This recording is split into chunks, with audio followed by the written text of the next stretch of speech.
నమస్తే, నేను సిరి. Triple R గారు అయితే కొన్ని కీలక వ్యాఖ్యలు చేశారు. ఏదైతే తులసి బాబు ఉన్నారో తను గుండెల మీద కూర్చొని తనని ఎట్లాంటి చిత్రహింసలు పెట్టారో అవన్నీ మళ్ళీ గుర్తు చేస్తూ తనైతే వదిలిపెట్టేది లేదు, తను తప్పించుకొని పోయేది కూడా లేదన్నట్టు కొన్ని వ్యాఖ్యలు చేశారు. అండ్ అట్లనే ఏదైతే ఇక్కడ తిరుపతిలో జరిగిన ఇన్సిడెంట్ ఏదైతే ఉందో దాని గురించి కూడా ట్రిపుల్ ఆర్ గారు స్పందించడం జరిగింది. దీని మీద మరిన్ని విషయాలు అయితే మనకు తెలియజేయడానికి మనతో పాటు ఉన్నారు ప్రముఖ రాజకీయ విశ్లేషకులు కేవీవి ప్రసాద్ గారు. నమస్కారం సార్. నమస్తే అమ్మా. సార్, ఇప్పుడు చూస్తుంటే ట్రిపుల్ ఆర్ గారు మాట్లాడడం జరిగింది. అంటే గతంలో చూసినట్టయితే తిన మీద అంటే ట్రిపుల్ ఆర్ గారి మీద ఏదైతే జరిగిందో ఆయనకి 3rd డిగ్రీ ప్రయోగించడం తన పైన, అందులో ఒక అంటే పోలీస్ వాళ్ళే కాకుండా ఇంకా ఇతరులు కూడా ఇన్వాల్వ్ అయ్యారు అన్నట్టుగా అర్థమవుతుంది ఏదైతే ఇప్పుడు ట్రిపుల్ ఆర్ గారు చెప్తున్న దాంట్లో.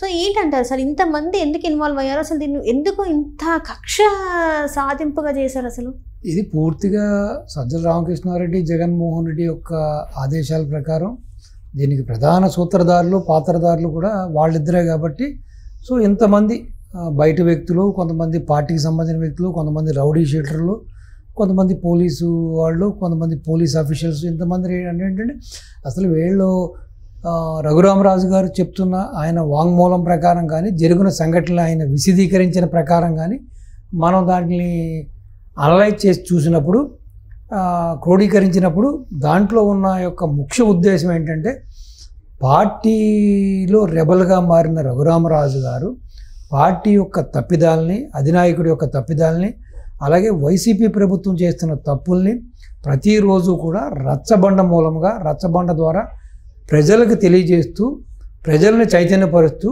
వీళ్ళ యొక్క దుర్మార్గాల్ని, అన్యాయాల్ని, అక్రమాల్ని, వీళ్ళ యొక్క భూ కబ్జాల్ని, వీళ్ళ యొక్క ఈ యొక్క హత్యా ఉదంతాలని అన్నిటిని కూడా ప్రజల ముందు అరటిపండు ఒలిచినట్టుగా ప్రజలకి విశదీకరించి చెప్పి ప్రజల్లో ఇది బాగా నాటుకుంటుంది. ప్రజల్లో దీనివల్ల బాగా పార్టీ మీద వ్యతిరేకత వస్తుంది, జగన్ మీద వ్యతిరేకత వస్తుంది, పార్టీ నాయకుల మీద వ్యతిరేకత వస్తుంది అనే భావం చేత ఈ వ్యక్తిని ఏదో విధంగా మనం అంతమొందించే, సో ఇక మీదట మనల్ని ప్రశ్నించేవాడు ఉండడు అనే ఒకే ఒక ఉద్దేశంతో అంత మేజర్ బైపాస్ సర్జరీ చేసుకున్న వ్యక్తిని, అది పుట్టినరోజు నాడు ఇంటికి వచ్చి ఇక్కడ తెలంగాణ ఆ రోజున్న టీఆర్ఎస్ ప్రభుత్వం యొక్క అధినేతల అండదండలతోటి, ఇక్కడ పోలీసుల అండదండలతోటి అతన్ని ఆ విధంగా తీసుకెళ్ళి అతన్ని ఏదో విధంగా ఈ చిత్రహింసలు పెట్టి బాది కొట్టి గుండెల మీద కూర్చుని ఎలాగో బైపాస్ చేసుకున్న వ్యక్తి కాబట్టి హార్ట్ ఫెయిల్యూర్ అయిపోయి చనిపోయాడనే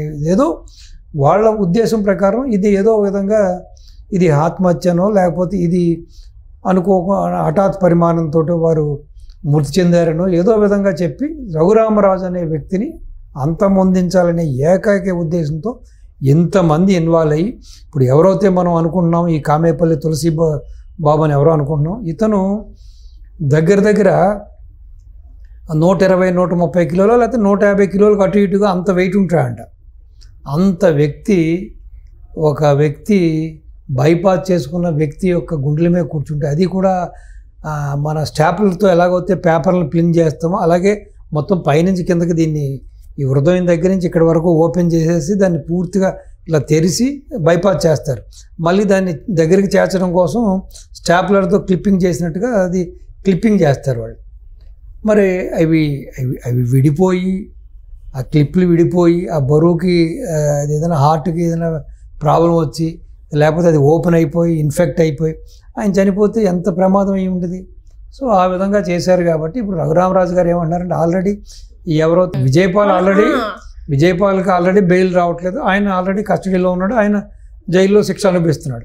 అది కాకుండా ఇప్పుడు ప్రభావత్ అనే అమ్మ ఎవరైతే గవర్నమెంట్ డాక్టర్ తప్పుడు నివేదిక ఇచ్చిందో రాజుగారి గురించి, ఆ కాళ్ళు అన్నిటికీ దెబ్బలు తగిలితే వాళ్ళంతా విపరీతంగా ఆయన హింసిస్తే కొడితే అదేమీ లేదు, ఆయనకి ఏదో ఎగ్జిమా ప్రాబ్లం ఉంది, అదొక చర్మ వ్యాధి లాంటిది, డయాబెటిక్ కాబట్టి అలా వచ్చిందని చెప్పి కావాలని చెప్పి ఆవిడ దాన్ని దశ తీర్చేలాగా ఆవిడ తప్పుడు రిపోర్ట్ ఇవ్వడం జరిగింది.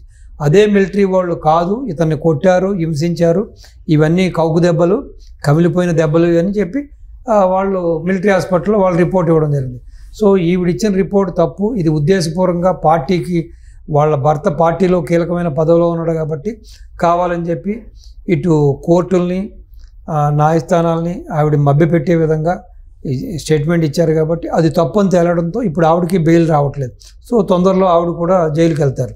అదేవిధంగా ఇప్పుడు రఘురామరాజు గారు చెప్పే దాని ప్రకారం సో దీంట్లో ఉన్న సూత్రధారులైన సునీల్ కుమార్ కానీ ఆంజనేయులు కానీ పోలీస్ ఆఫీసర్లైన సునీల్ కుమార్ కానీ ఆంజనేయులు కానీ అదేవిధంగా జగన్మోహన్ రెడ్డి కూడా డెఫినెట్గా జైలుకి వెళ్తాడు. వాళ్ళు వెళ్ళే వరకు నేను నిద్రపోను, వాళ్ళ గుండెల్లో నిద్రపోతా. డెఫినెట్గా నాకు న్యాయం జరిగే వరకు ఇదే విధంగా న్యాయస్థానాల్లో పోరాటం చేస్తాను. డెఫినెట్గా నాకు న్యాయం జరుగుతుంది. ఎవరైతే ఈ కేసులో ఇన్వాల్వ్మెంట్ అయిన వాళ్ళు ఉన్నారో, ఎవరైతే నన్ను ఇబ్బంది పెట్టారో, ఈ తులసిబాబు కానీ ప్రభావతమ్మ కానీ ఈ యొక్క ఆంజనేయులు కానీ జగన్మోహన్ రెడ్డి కానీ లేకపోతే విజయపాల్ కానీ సునీల్ కుమార్ కానీ ఎవరైనా సరే ఇంకా వీళ్ళు కాకుండా ఇంకెవరున్నా కూడా వీళ్ళందరికీ శిక్షలు పడతాయి. డెఫినెట్గా వీళ్ళందరినీ కూడా శ్రీకృష్ణ జన్మస్థానానికి పంపే వరకు నేను నిద్రపోను, అంతవరకు నా పోరాటం చేస్తానని ఆయన చాణక్య శపథం అయితే చేస్తూనే ఉన్నాడు, చేశాడు కూడా. సో డెఫినెట్గా ఆయన ఇది ఒక కొలిక్కి వచ్చి ఆయనకి న్యాయం జరిగి వీళ్ళందరూ కటకటాల వెనక్కి వెళ్ళి ఓసలు లెక్క పెట్టే వరకు ఆయన నిద్రపోడు, వీళ్ళ గుండెల్లో నిద్రపోతాడు. డెఫినెట్గా ఇది ఇవాళ కాకపోయినా రేపైనా ఎల్లుండైనా ఇంకో నెలకైనా వీళ్ళందరికీ శిక్షలు పడతాం ఖాయం. డెఫినెట్గా జైలుకి వెళ్తారు. డెఫినెట్గా రఘురామరాజు గారికి త్రిపుల్ గారికి న్యాయం జరుగుతుందని నేను ఆశిస్తున్నాను.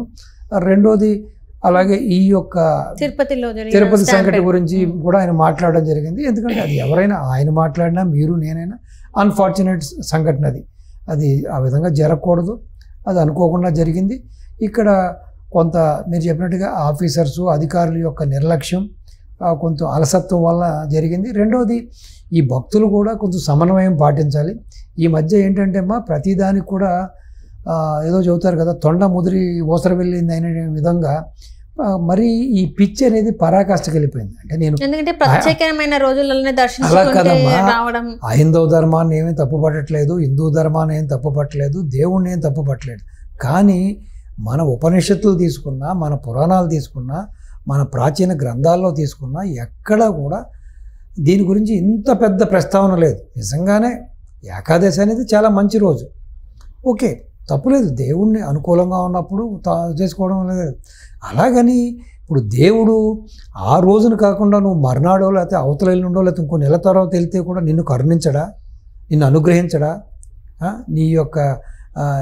నీ మీద కరుణ కటాక్షాలు చూపించడా? ఏంటి పిచ్చి? పుష్కరాలు వస్తేనేమో అదే రోజున అందరూ ఒకే రోజున స్నానాలు చేయడం అంటారు. ఈ విధంగా ఒకే రోజున అందరూ పొలోమని వెళ్ళిపోవడం. ఇప్పుడు ఏమైంది? నష్టం ఏమైంది?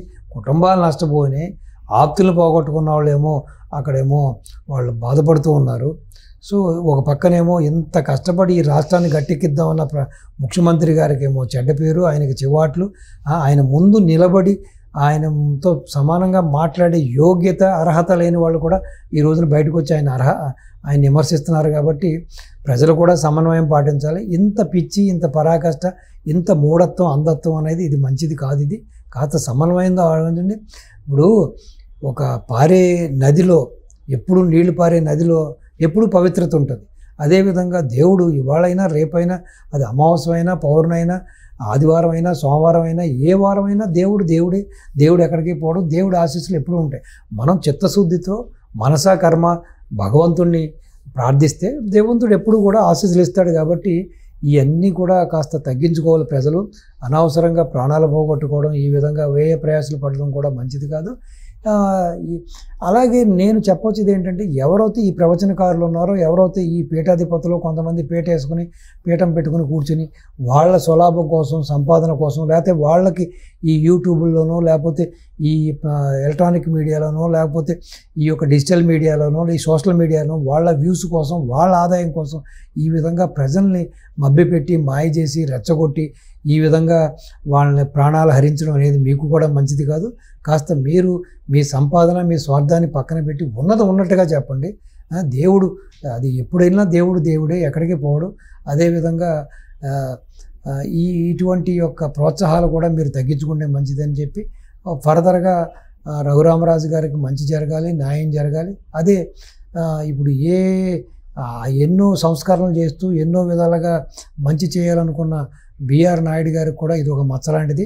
సో తొందరగా ఈ మచ్చ నుంచి బయటపడాలంటే ఏదైతే వాళ్ళ వైసీపీ హయాంలో కొన్ని సూచనలు చేశారో, కొన్ని పద్ధతులను తీసుకొచ్చారో అవన్నీ కూడా సమీక్ష చేసి పూర్తిగా ఇవి అవసరమా కాదా, సపోజ్ అవసరమైతే వీటిని ఏ విధంగా పకడ్బందీగా మనం చేయాలి, ఏ విధంగా నడిపించాలి, ఏ విధంగా వీటిని ముందుకు తీసుకెళ్ళాలి, ఈ విధంగా తొక్కులాటలు లేకుండా ప్రాణ నష్టం లేకుండా ఏ విధంగా దీన్ని క్రమబద్ధీకరించాలి, అలాగే వాళ్ళ పాలక మండలి, వాళ్ళ యొక్క అఫీషియల్స్, వాళ్ళ అధికారులు మధ్యన సమన్వయం లోపం లేకుండా ఏ విధంగా చూసుకోవాలన్నది ప్రతి వారం కూడా ఒక సమీక్ష పెట్టుకుని దీన్ని క్షుణ్ణంగా పరిశీలించి ఇంకా ఫర్దర్గా ఫ్యూచర్లో టీటీడీకి కానీ, రాష్ట్ర ప్రభుత్వానికి కానీ, రాష్ట్ర అధినేతకు కానీ, అలాగే టీటీడీ పాలక మండలికి కానీ, చైర్మన్కి కానీ ఎవరికి కూడా చెడ్డ పేరు రాకుండా అటువంటి కట్టుదిట్టలు తీసుకోవాలని, ఆ విధంగా చర్యలు తీసుకోవాలని మీ ద్వారా వారందరికీ కూడా నా మనవి, నా విజ్ఞప్తి.